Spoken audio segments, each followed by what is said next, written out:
Bienvenidos a todos y todas los que nos están viendo. Hoy día vamos a tener una conversación súper entretenida acerca de un ciclo de podcast en relación a un tema que nos preocupa, pero que hoy día lo vamos a tratar de manera positiva acerca de esta crisis de salud mental que hoy día está afectando a todos y especialmente a niños, niñas y adolescentes. Hoy día les quiero presentar a Carolina Anduesa, quien me va a acompañar en esta conversación. Hola, Caro. Hola, Dani. De nuevo, juntas teniendo esta conversación. Hoy día vamos a hablar de nuestro primer podcast acerca del estrés. Cuéntame un poquito, Caro, si el estrés puede afectar a los niños y niñas. Yo sé que en nuestro primer podcast hablamos de los tipos de estrés y también de factores que lo previenen o lo amortizan de alguna manera. Sí. Bueno, partamos por el estrés. El estrés, si uno lo define de manera más como formal, es esta respuesta fisiológica de nuestro cuerpo ante estas como situaciones amenazantes. Y uno se lo puede imaginar incluso en la prehistoria, cuando se encontraban al frente de, qué sé yo, de un mamut o de algún animal que era una amenaza. Entonces, el cuerpo se activa para tener estas como reacciones de correr, escapar o paralizarse para que no me vean. Entonces, eso es como, si uno lo piensa desde lo básico, el estrés. Y sí, obviamente es una reacción que podemos tener desde muy chiquititos, desde bebés. Y sé que estos últimos 3 años los niños no han estado exentos de este estrés, ¿no es cierto?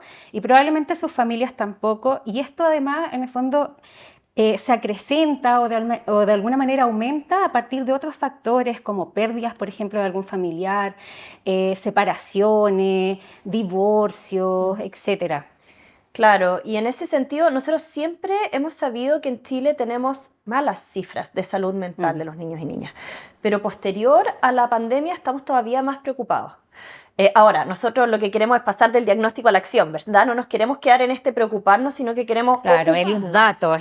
Pero efectivamente sí, hay cifras que hablan de esta crisis en salud mental y que el estrés fue mayor, evidentemente, porque pasamos por una crisis social en que niños estuvieron expuestos a distintas situaciones de violencia. El cierre de escuelas, Caro, por ejemplo, después, durante esta pandemia, también enfermedades de familiares, pérdida de seres queridos. Entonces, todo esto, estar encerrados tanto tiempo, le ha generado mayores niveles de estrés a nuestros niños y niñas y a nosotros, como papás, mamás y cuidadores. Además que los niños no pudieron aprender junto con otros niños acerca de estas habilidades socioemocionales que además también, vamos a hablar en otros capítulos, en el fondo ayudan a tener estas herramientas en el fondo que nos van a ayudar para la vida. Pero vamos a volver al estrés, Caro, y me gustaría que nos contaras un poco cuáles son estos tipos de estrés. Claro, esa distinción es súper importante, Dani, qué bueno que la haces, porque hay 3 tipos de estrés y de alguna manera tenemos que preocuparnos u ocuparnos más de algunos que de otros. Hay un estrés que es el estrés positivo, que nos pasa permanentemente en la vida y que nos puede pasar a las 2 ahora que estamos como al frente de estas cámaras, aunque nos hacemos las locas, pero es este estrés que nos producen estas situaciones que de alguna manera nos activan un poquito más. Si lo llevamos al caso de nuestros niños y niñas, te voy a dar un ejemplo. Mi hijo mayor tiene mañana un cumpleaños y conoce solo al cumpleañero. Wow. Entonces, eso igual te activa un poquito, ¿te fijas? Claro. Pero no es algo grave y es algo que nos pasa y es algo que no tenemos que evitarles en la vida a nuestros niños porque aprenden. Y probablemente necesitamos estar muchas veces en alerta, ¿no es cierto? Y nos ayuda. Cuando nosotros aprendemos algo nuevo, cuando enfrentamos algún desafío. A eso entonces le vamos a llamar estrés positivo. Claro. Que es esta reacción del cuerpo que está bien, es una reacción para mantenernos más alerta, para estar más activos, para que nuestro cuerpo reaccione más rápido. Y ese estrés no se lo podemos evitar. Y es bueno, porque van a llegar a un colegio nuevo, van a tener amigos nuevos, van a enfrentarse a situaciones de la vida que desde chiquititos tenemos que estarlos preparando. Efectivamente. ¿Y cuáles son los otros tipos de estrés que pareciera que en el fondo son los que nos preocupan y nos alertan en estos momentos? Claro, luego después del estrés positivo tenemos este estrés tolerable, que son situaciones un poquitito más relevantes, importantes en la vida de los niños. Por ejemplo, la separación de los papás, por ejemplo, todas estas situaciones de encierro que han vivido, claro. Por ejemplo, estas pérdidas de ciertas personas cercanas. Entonces, la diferencia con el estrés que vamos a hablar después, que es el estrés ya más tóxico, es que en estas situaciones, aunque es mayor el nivel de activación, hay un adulto cuidador que está amortiguando ese estrés, esa es la primera, y que tiene un periodo limitado de tiempo. No es una situación prolongada en el tiempo. Entonces, ese es el estrés tolerable. O sea, acá el tiempo es súper relevante. O sea, a más situación adversa que el niño pueda estar viviendo de manera como particularmente más permanente, en el fondo podría causar mayor estrés. Claro, claro. Y por ejemplo, el tema de este confinamiento tan largo que vivimos en Chile, Sí, de este cierre de lamentablemente. escuelas lamentablemente tan largo que vivimos en Chile, fue un factor que prolongó más el estrés en muchos niños y niñas que también, como tú dices, necesitan esta interacción con otros, necesitan salir, necesitan moverse, y hay muchos que estuvieron además confinados en espacios súper reducidos. Yo también creo que, por ejemplo, el regreso a clase, en el fondo de una manera tan distinta, en el fondo que teníamos que guardar ciertas distancias, el uso de mascarilla, también puede haber estado afectando, pero sabemos que fue una situación que no se prolongó por mucho tiempo y hoy día, en el fondo, con los vínculos, en el fondo, correctos que puedan estar apoyando, probablemente tenemos niños que han vivido situaciones de estrés, pero que hoy día a través de esos vínculos que tú mencionaste o adultos significativos han podido como reducir esos niveles, ¿no es cierto? Sí, y eso me lleva, Dani, al tercer tipo, que es el tipo, ¿qué pasa cuando no están esas personas? Claro. Y ese ya es el estrés tóxico, que es este estrés, esta activación más prolongada en el tiempo y que por lo mismo empieza como a desgastar este sistema de alerta y en el que no hay un adulto cuidador que pueda amortiguar mejor ese estrés. Y eso muchas veces no pasa porque no queramos, sino porque no estamos disponibles, porque nosotros mismos también estamos estresados. Y claro, yo me acuerdo que la ONU también comentó de que la pandemia, más factores como la pobreza, el cierre de escuelas, pero también como la pérdida de servicios básicos, en el fondo como la salud, podrían estar afectando al universo global de niños, a más de 100 millones de niños. Exactamente, este es un tema que no nos pasa solo en Chile, es un tema mundial. Y en ese sentido, esta activación, lo que pasa es que cuando este sistema de alerta, uno tiene como estos picos de activación y después vuelve, sigue funcionando, pero cuando uno está permanentemente activado, después cuesta mucho volver al nivel normal. Claro. Y eso es ya cuando estamos hablando de este estrés tóxico y estamos hablando que si a todos nos está pasando en el mundo, si nos está pasando a los cuidadores y a los niños, esto es como algo que se va retroalimentando, ¿verdad? Y cuesta mucho después bajarlo. Por eso estamos en esta campaña que es Me Cuido, Te Cuido, porque queremos pasar de este diagnóstico, de esta situación tan estresante, a la acción para promover la salud mental de nuestros niños y niñas. Y cuéntame, Caro, ¿cuáles podrían ser los factores que podrían estar como aportando o ayudando a que estos niveles de estrés, tanto moderado o tóxico, disminuyan? Tú mencionaste uno. Sí, lo más importante es nuestro rol como adultos cuidadores. Y en ese sentido, Dani, las dos sabemos que no es solo la mamá o el papá. Puede ser otro adulto cuidador. Por ejemplo, a ti te ha tocado ser educadora y estar con niños chiquititos y ser un adulto significativo en muchos de esos niños, ¿verdad? Y tienes como experiencias en eso también. Efectivamente, y aquí se me viene a la mente abuelos, se me viene a la mente amigos, incluso padrinos. Padrinos, claro. O sea, en el fondo, acá el rol, en el fondo, es como mucho más amplio que solo el adulto cuidador primario, digamos, que una mamá y un papá. O sea, claro. Y el niño no lo tiene, nosotros podemos también como ser parte de esa red, ¿no es cierto? Claro, lo importante es que tenga este adulto significativo que sea el que está amortiguando este estrés y después podemos ir conversando un poquitito más de cómo lo podemos hacer con estas interacciones de ida y vuelta positivas, pero este es el primer factor, que es el adulto significativo. Perfecto. ¿Pero qué necesita tener ese adulto significativo? Estar bien. Yo te lo voy a comentar, o sea, nosotros como adultos también hemos estado viviendo situaciones estresantes, o sea, no solo en el fondo la pandemia, sino que nos tuvimos que hacer cargo en casa de la educación de nuestros niños, algo que no estábamos acostumbrados probablemente a estar permanentemente apoyando a nuestros niños en esta dificultad que también fue la educación a distancia, o por ejemplo muchas familias también perdieron los trabajos, el sustento económico que de alguna manera problematiza la situación familiar, ¿no es cierto? Claro, en algún minuto estábamos como teniendo demasiadas pelotitas en el aire como papás y mamás.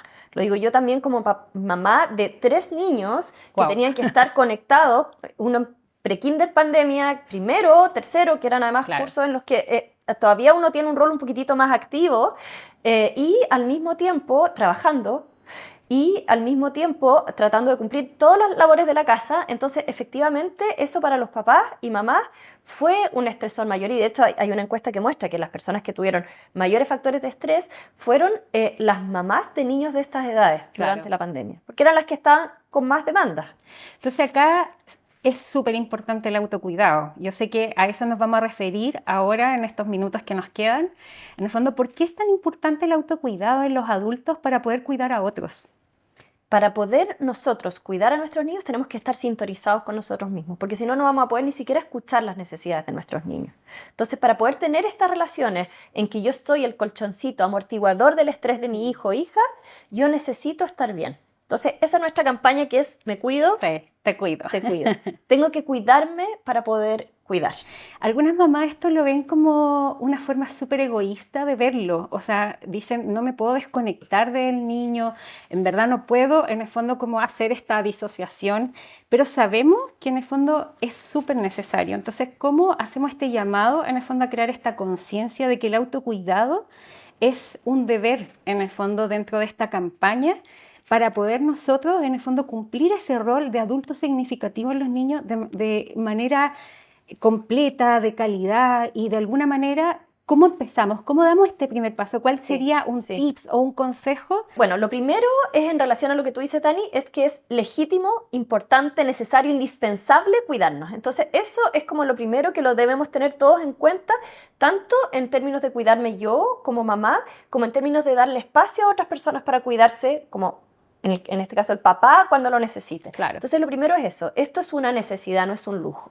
Y lo segundo es que les queremos dar 3 tips para cuidarse. Entonces, si quieres, tú puedes partir por el primero. Sí, el primero es escanear nuestras emociones. Vamos a hablar en otro capítulo de las emociones más en profundidad, pero básicamente es súper necesario reconocerlas y también expresarlas, ¿no es cierto? Entonces, lo más importante es quizás cerrar los ojos unos minutos, poder como ver cómo me siento, cuáles son como mis síntomas físicos en relación como a alguna situación particular, y de ahí, en el fondo, poder como fluir y de alguna manera poder como prestar atención también a otras situaciones ambientales que pudiera también estar afectándome y que me permita o no estar como conectado con otros. En el fondo eso yo creo que es súper importante, como hacer como consciente la importancia de reconocer en mí primero cuáles son mis dolores, cuáles son mis situaciones particulares, para no guardármela, sino que también compartirla con otros. Y ahí viene el segundo tip.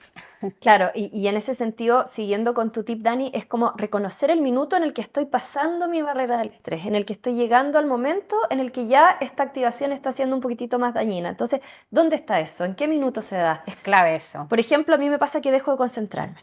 Entonces estoy así, pero en verdad no estoy escuchando porque ya no tengo la capacidad mental para... Y ahí, cuando me doy cuenta de eso, es como... Este es mi activador. Esto significa que yo ya yo pasé mi barrera. Gente que, por ejemplo, le cuesta dormir. Por en el ejemplo. fondo, porque sus preocupaciones lo comen en la noche y en el fondo es el momento, en el fondo, para rumiarlas, digamos, Claro. y guardarlas, pero tampoco las expresan el otro día y en el fondo dormimos mal y estamos más cansados y ahí Claro. vienen todas las consecuencias un poco de esto. Entonces, ese es el minuto en el que tenemos que decir, escaneo, paro, respiro. Importante. Y en ese sentido viene el segundo consejo, que es, tengo que darme momentos para mí y tengo que reservarlos dentro de mi rutina. Porque de repente uno mira y entre el traslado al trabajo, entre ir a buscar a los niños, ¿dónde están los tiempos para ti? Y esos tiempos tienen que quedar reservados. Y todos tienen que saber que este es tu tiempo, es mi tiempo. Por ejemplo, 3 horas semanales que tengo para yoga, ese minuto es para mí. O es mi crochet, o es leer. Claro. Y para ti, por ejemplo, nosotros te súper respetamos cuando vas a jugar pádel. Sí, estamos aprendiendo, pero sí, es verdad. Pero también a mí me conectan mucho actividades como la lectura, sacar a pasear al perro, cocinar algo rico, incluso ver una serie en Netflix y hoy día, últimamente, escuchar podcasts. También. Sí. A eso los invitamos también. Sí. Y a veces estos momentos tienen que estar acompañados por otra persona. Y ahí quiero pasar, puede ser, por ejemplo, tomar un café con una amiga. Entonces ahí quiero pasar al último consejo que te lo dejo a ti, Dani. El último consejo es conectar con personas en situaciones que yo a lo mejor me veo un poquito más vulnerable o que estoy pasando como estos niveles de estrés.